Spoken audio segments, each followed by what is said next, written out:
चलिए आज संस्कृत में गद्यांश के साथ में करेंगे पेडागोजी भी, ठीक है। और गद्यांश करने का ट्रिक सुनिए ध्यान से इधर। गद्यांश करने का ट्रिक है कि अगर कोई क्वेश्चन है, देख लीजिए, मान लीजिए फर्स्ट क्वेश्चन क्या है, रक्षाएं लिखा हुआ है ना। अगर कोई क्वेश्चन है और उसके बाद में 4 ऑप्शन दिया हुआ है, दिया है ना, तो क्वेश्चनवा के बगल में 4 ऑप्शन में से कोई भी एक ऑप्शन अगर गद्यांशवा में अगर मिल गया कहीं भी, तो वह 100% सही जाता है, ठीक है। ट्रिक सबसे बेटर ट्रिक यही है। अगर इस ट्रिक का इस्तेमाल करिएगा अच्छा नंबर लाइएगा। जैसे है, और इसमें पढ़ना नहीं है, इसका मीनिंग लगा करके कोई विद्वान नहीं हो पाएगा। डायरेक्ट क्वेश्चन पर आते हैं। कहता है, देखिए क्वेश्चन कहता है रक्षा योगे, कह रहा है ना, उसके बाद में 4 ऑप्शन दिया हुआ है। 4 ऑप्शन में देखिए क्वेश्चन के बगल में कौन सा आंसर दिया हुआ है, देखिए तो जरा। रक्षाएं का क्या हो जाएगा, तो कहीं वर्ड प्रयोग किया है, रक्षाएं का हो जाएगा रक्षणीय हो जाएगा, ठीक है। अब कहाँ है बताइए आप लोग, तो यहाँ पे लिखा हुआ है रक्षणीय, सर्वथा रक्षणीय लिखा हुआ है, तो उसमें कहीं भी मिल जाता है तो वही आपका उत्तर हो जाएगा। अगला है दूसरा नंबर प्रश्न है, परिवार इति पदस्य समानार्थी पद, माने परिवार का समानार्थी शब्द कौन होगा, इस अनुच्छेद में प्रयुक्त है। माने इसी अनुच्छेद में जो परिवार के बदले में दिया होगा वो कहाँ है बताइए। हाँ, कुटुंब लिखा हुआ है, तो हम लोग क्या मार देंगे, कुटुंब मार देंगे, ठीक है। चलिए आगे आप लोग बोलते चलिएगा। भो अहम तुष्टि इति का अवदत्त, ये क्या हो जाएगा, तो यहाँ देखिए दिया हुआ है यक्ष, लिखा हुआ है भो, यक्ष आह भो लिखा हुआ है, नीचे से तीसरा का लाइन, यक्ष आह भो, उत्तर क्या हो जाएगा यक्ष। तो ऐसे खोजना है, क्वेश्चन के बगल में अगर मिल गया वो सही जाता है अधिकांशतः।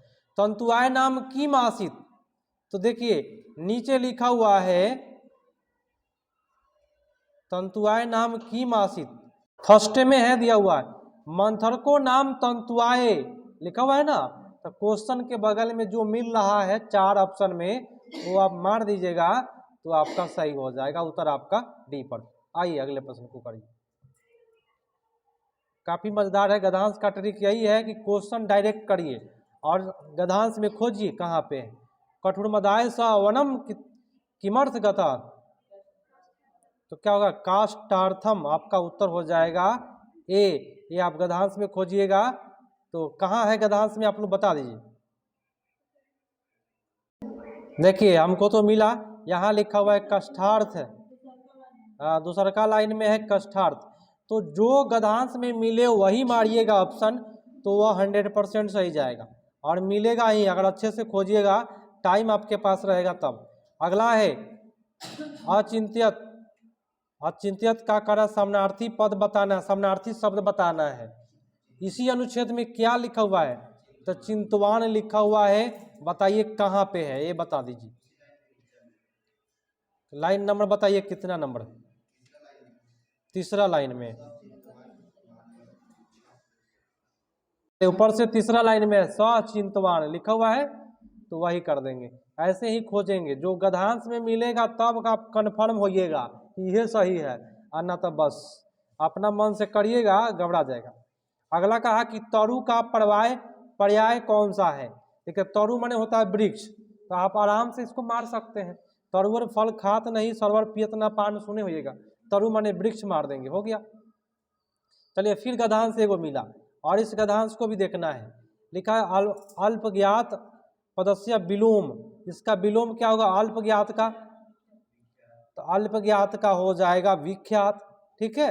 ये तो इसका विलोम आराम से खोज सकते हैं। अब विख्यात भी शायद मिल जाएगा आपको गद्यांश में, देखिए गद्यांश में विख्यात लिखा हुआ है और यहाँ भी आपका विख्यात है, तो ये हो जाता है कन्फर्म, कि कन्फर्म मिल गया गद्यांश में तो आप 100% सही जा रहे हैं, ठीक है। आगे बढ़ते हैं। अगला कहता है, अगला है कि स्वकुर्व्या इति पदस्य समानार्थी पद बताना है ना, इसी अनुच्छेद में होगा उसका। भाई इसी अनुच्छेद में लिख देगा ना, अनुच्छेद अस्मिन प्रयुक्ता अगर लिख दिया तो समझिए कि 100% आप सही जाएगा, आपका खोजिएगा सही से। तो माने इसी अनुच्छेद में है, तो क्या मारिएगा इसमें, चारों ऑप्शन देख लीजिए, फटाफट खोजिए कि कहाँ दिया हुआ है। नीचे लिखा हुआ है सबसे नीचे, मनोमन्यस्य स्व, है ना, आपका उत्तर नीचे लिखा हुआ है सबसे, आपका उत्तर चला गया कहाँ पे, सी पर। कोई दिक्कत है? चलिए अगला है भूपस्य नाम की मासित। तो ऊपर लिखा हुआ है, फर्स्ट में मिलेगा भूपस्य नाम, देखिए लिखा हुआ है उदयन नाम को अपि भूपा आसित, माने भूपया का नाम क्या था, तो उदयन नाम था। क्या नाम था? राजा का नाम उदयन था, उत्तर हो जाएगा उदयन। ठीक है, डी पर चला गया उत्तर। अगला प्रश्न है, और प्रश्न कहता है कि तृतीय मूषक कथम आसित, माने तृतीय मूषक ने क्या कहा, तीसरा मूषक ने क्या कहा। तो इसमें लिखा होगा, नीचे लिखा हुआ है यह सर्वथा अंधा तू आत्मनेव अवगछत, यही है। हाँ चलिए, यहाँ है तृतीय तू सर्वथा अंधा एवं आसित ना, तो यहाँ आप मार देंगे सर्वथा अंधा मार देंगे। ठीक है, तो ऐसे ऐसे खोज खोज के कर लेना है।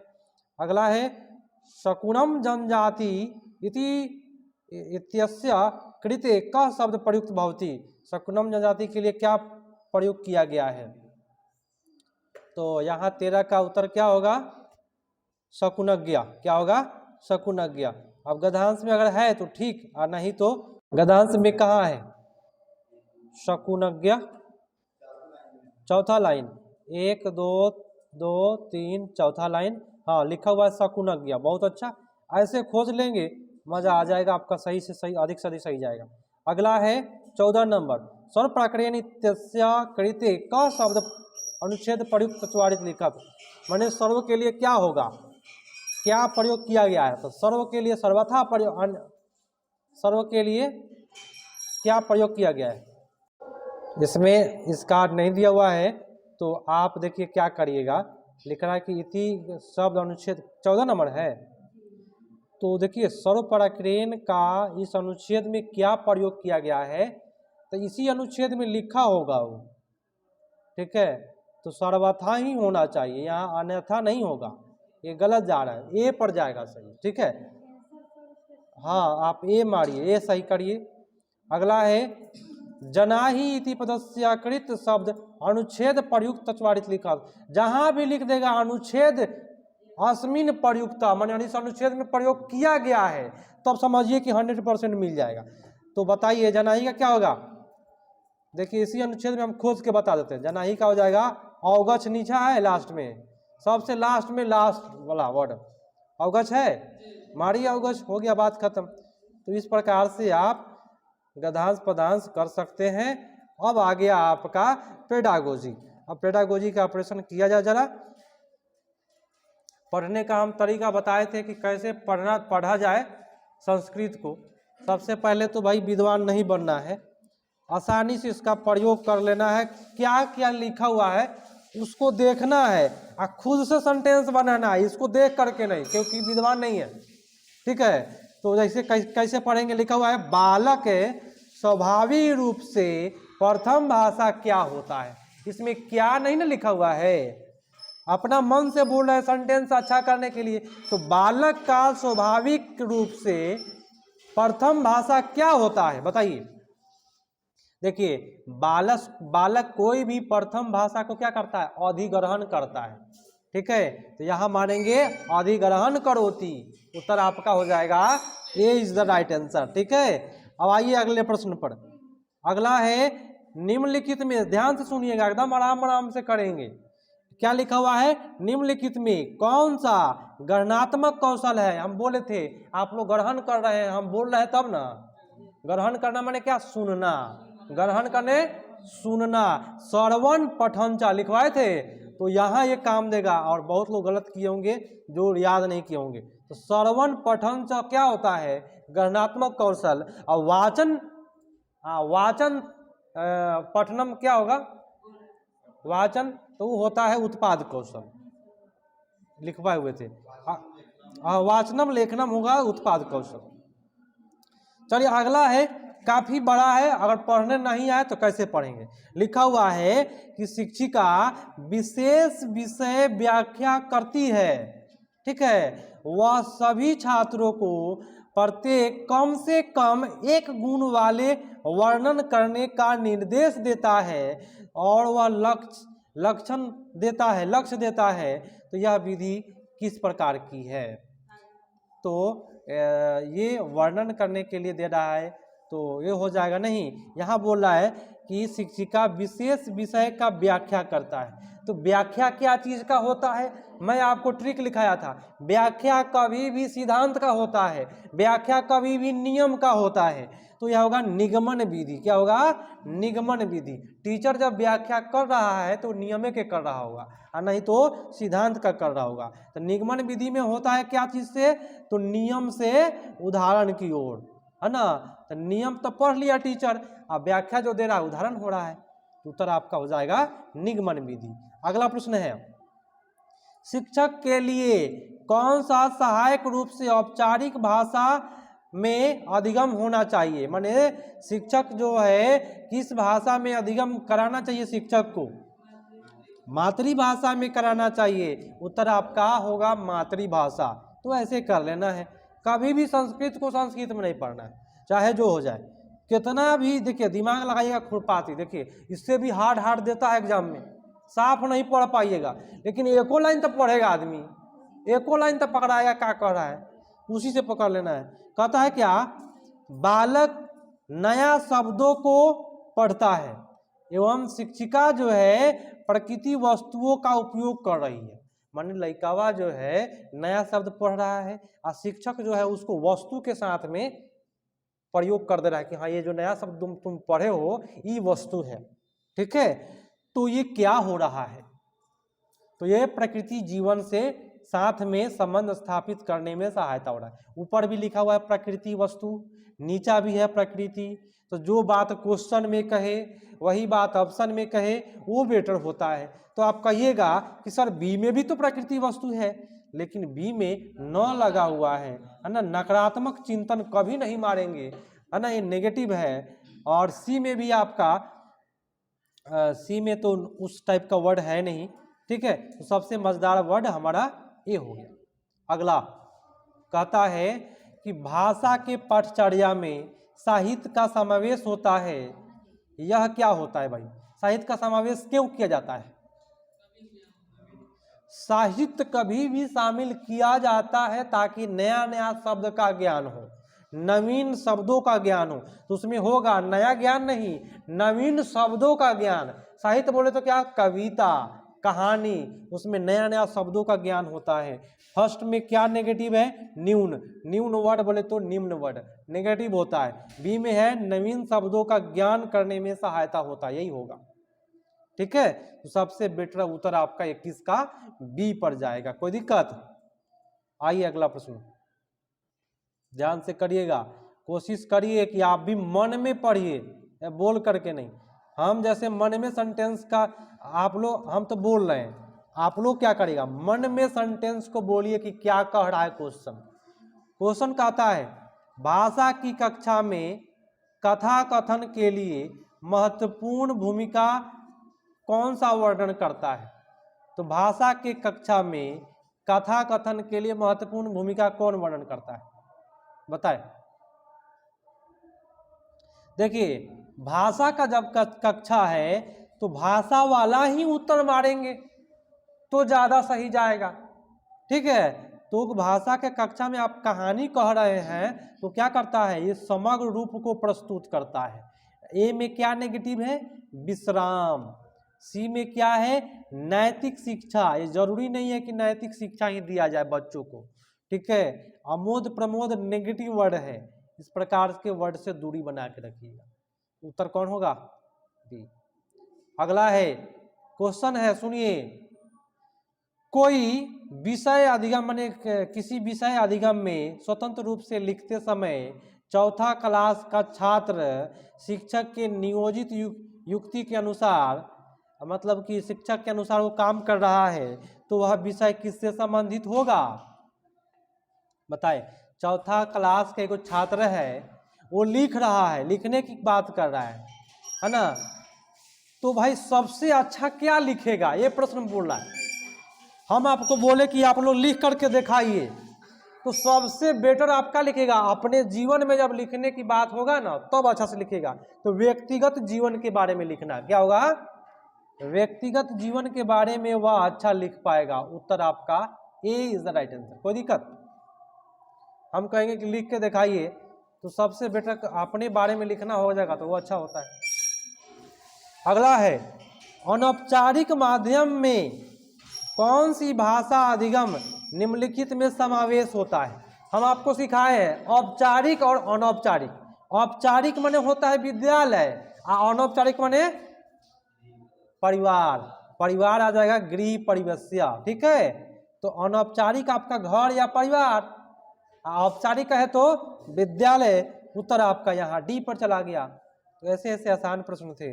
नेक्स्ट है, कहता है कि पूर्व में पढ़ा हुआ कोई कहानी, कथा माने होता है कहानी, पुनः कहने के लिए छात्रों को आप निर्देश दे रहे हैं, तो आप क्या आकलन करना चाहते हैं? माने पहले पढ़ा हुआ कहानी छात्र को बोल रहे हैं कि तुम फिर से कहो, तो आप क्या आकलन करना चाहते हैं उसका? अवबोधन माने उसको कितना याद है। बोध माने होता है ज्ञान, अवबोध माने वो कितना अर्जन कर पाया है, उसी के अनुसार। वर्तनी नहीं ना चेक करिएगा।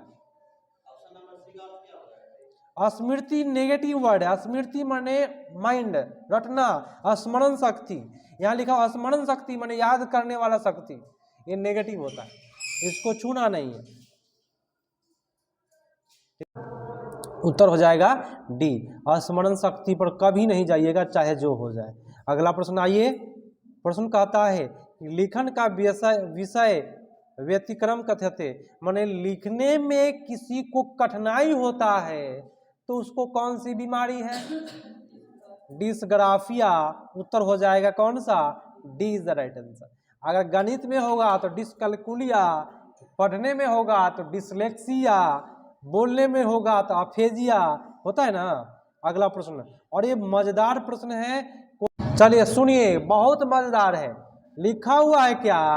पढ़ने का नाम केवल लिखना नहीं, अपितु माने होता है बल्कि उच्चारण करना है।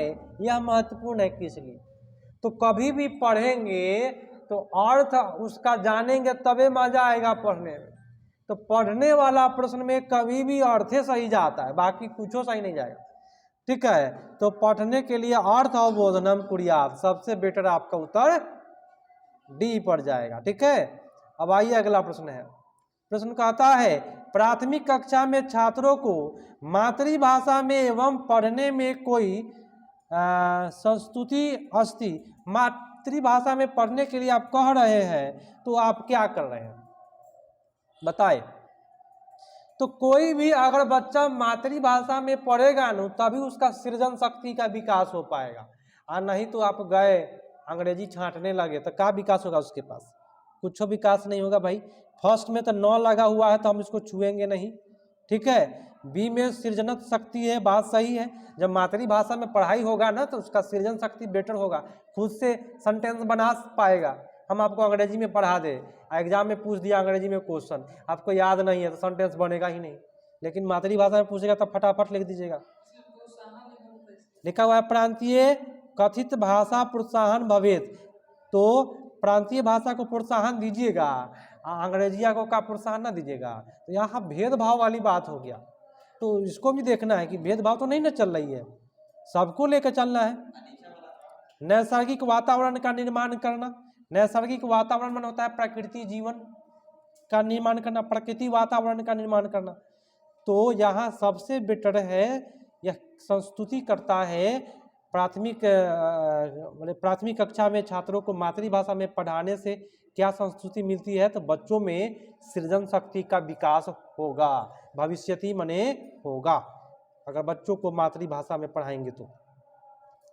अगला है, ऐसे अगर आपको समझ में नहीं आए और नैसर्गिक वाला अगर कोई ऑप्शन आ गया तो 100% सही जाता है, लेकिन कुछ कुछ जान के रखिए, कुछ कुछ मीनिंग, ताकि नैसर्गिक वाला आप उसको भेदभाव करके आप आंसर सही कर पाए। प्रश्न कहता है कि प्रथम कक्षा में कोई भाषा पाठ पुस्तक प्रारंभ कविता और कहानी के द्वारा होता है, ठीक है, और अंत में अक्षर लिखने की बात किया जा रहा है, तो पुस्तक का प्रणाली किस ओर अनुसरण कर रहा है। पहले क्या कहा, कहानी कथा कहने के लिए बोला जा रहा है, और तब लिखने की बात कर अक्षर लेखनम, तो पुस्तक की जो प्रणाली है वह किसका अनुसरण कर रहा है। तो हम आपको बताए थे सारा चीज रहे, जितना भी गामी होता है, शीर्षगामी, अधोगामी, ऊर्ध्वगामी, जितना भी गामी दिया रहे, ठीक है, और उसमें अधोगामी अगर आता है तो उसको जरूर छूइएगा, वह सही जाएगा, बाकी सारा गलत होगा। अधोगामी बोलते हैं शरीर के बीच भाग से बाहर की ओर, ठीक है, तो सबसे अच्छा हो जाएगा अधोगामी प्रणाली, ठीक है। सबसे मजेदार आपका उत्तर डी पड़ गया। अगला और अंतिम प्रश्न है, कहता है निम्नलिखित में कौन सी युक्ति समीचीना माने होता है प्रचलित है। समीचीना माने प्रचलित है, तो निम्नलिखित में कौन सी युक्ति प्रचलित है भाई, बताए। फर्स्ट हो गया, बालक यदि विद्यालय आता है तो वह रिक्त फलम होता है। हम आपको लिखवाए हैं, रिक्त फलम बोले तो कोरा कागज नेगेटिव होता है, रिक्त फलम होता है, बच्चा तब पूरा एकदम उसके माइंड में भरा रहता है, चाहे गाली भरा हो चाहे कोई चीज भरा हो, तो रिक्त फलम तो बच्चा नहीं होगा। अब बी में क्या नेगेटिव है, रटनम, और सी में क्या नेगेटिव है, आंग्ल भाषा, और नौ भी लगा हुआ है तो आंग्ल भाषा भी नेगेटिव होता है, और नौ भी लगा हुआ है वो भी नेगेटिव होता है। तो हो गया अनुभव के महत्व के साथ बालक विद्यालय आता है, माने कोई भी बालक अपने अनुभव के साथ में विद्यालय आता है। वो अनुभव पढ़ाई वाला अनुभव नहीं, वो अनुभव गाली वाला भी हो सकता है, वो अनुभव अपना परिवेश वाला भी हो सकता है, वो अनुभव पढ़ाई वाला भी हो सकता है। तो अपने अनुभव लेकर के विद्यालय आता है बालक, ये आपका सबसे मजेदार आपका डी पड़ गया, और ये क्लास यहीं समाप्त हुआ।